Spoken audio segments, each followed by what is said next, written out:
Sanibonani, ninjani? Siyaphila. Hayi ngenza i-podcast kahle hleke MK Labour Desk. So bengisafuna ukubuza nje imibuzo emncane ukuthi niyithole inje. Cela uze siswa. Cha, bengisacela ukubuza guys ukuthi niyithole injani le match le kade nikuyona manicabanga. Imashi imnandi. Ni- And futhi ikhombisa ukuthi sizoba nosizo kwabangasebenzi especially Okay. ukuthi bakwazi ukuthi bathole Bathole umsebenzi. umsebenzi njengoba ilokho kusho ukuthi siyabacela babakhipha abantu kodwa nje imashi ayi so far so good is right. Mawucabanga i-success le match. Yeah, success kakhulu 100%. Alright. Hayi guys, khona enye into enifuna ukuyisho kodwa ngisacela ni-ede or seni right. Yeah, mina ngi-right angazi yona ke. Kodwa ngingasho nje MK bandla please ayiqhubeke nje isamasokisi kanje ngoba abantu sebenethemba kuyona i-faith yonke nje abantu MK. Yeah. Konke kwenzayo MK sesithi nje umanqoba usumhla 4 November yini. Alright, amandla ke. Sicela ukubuza ukuthi ihambe kanjani i-match and kukhona i-hope oyibonayo ukuthi ikhona ezowenzakala. Imashi ihambe kahle kakhulu. Yebo. Ngoba nala emafemini khona abelungu abavele bayiphumela nje bathatha ama-CV kubantu. Okay, khona abantu abaphumile bathatha ama-CV. Umlungu. Umqashi. Alright. Kwenzakaleni? Khona umlungu ophumile wathatha ama-CV kubantu. Alright.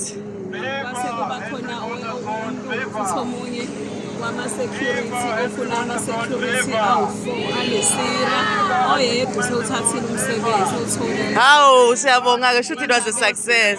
Hayi indaba ezinhle siyabonga ma. Sukuma MK Labour Desk, sukuma. Mawusucabanga ihambe kanjani ngebhuti wami le match? Ihambe kahle. Ucanda usizo oluzotholakala. Ama-comrade abambisene nabaqashi engathi bayazama. Bayalalela kancane. Hayi mawubona likhona ithemba. Hayi likhona ithemba, ikhona inklasi elanga engathi liyakhula. Hayi amandla ke kulokho. Phansi ngalabo bantu phansi. Phansi ngalabo bantu phansi. Okay, sawubona bhuti wami, ngisacela ukubuza ukuthi ihambe kanjani i-match and as i-PCC, what is your involvement kule match? Inhlangano yabahlali. So whatever kwenzeka kubahlali, thina indaba zemisebenzi, thina indaba zokuhlala, we are part of we support any movement ezokwazi ukusiza umuntu omnyama ukuthi aphile impilo engcono. Abe nendawo zokuhlala efanele, babe semsebenzini ekufanele ngabe bayayithola. Ukuthi-ke bayakwazi baqashele bonke imindeni yabo. Yeah.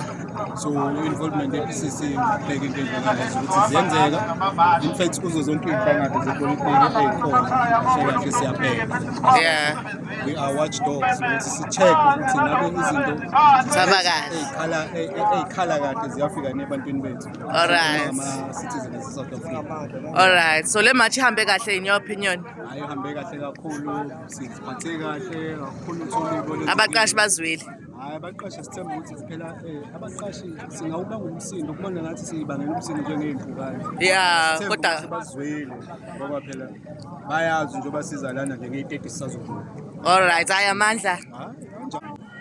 Sawubona sisi wami, ngisacela usitshele more about i-Phinifa Network, i-involvement yakho kule match ngoba you are one of the organizations that are involved kule match.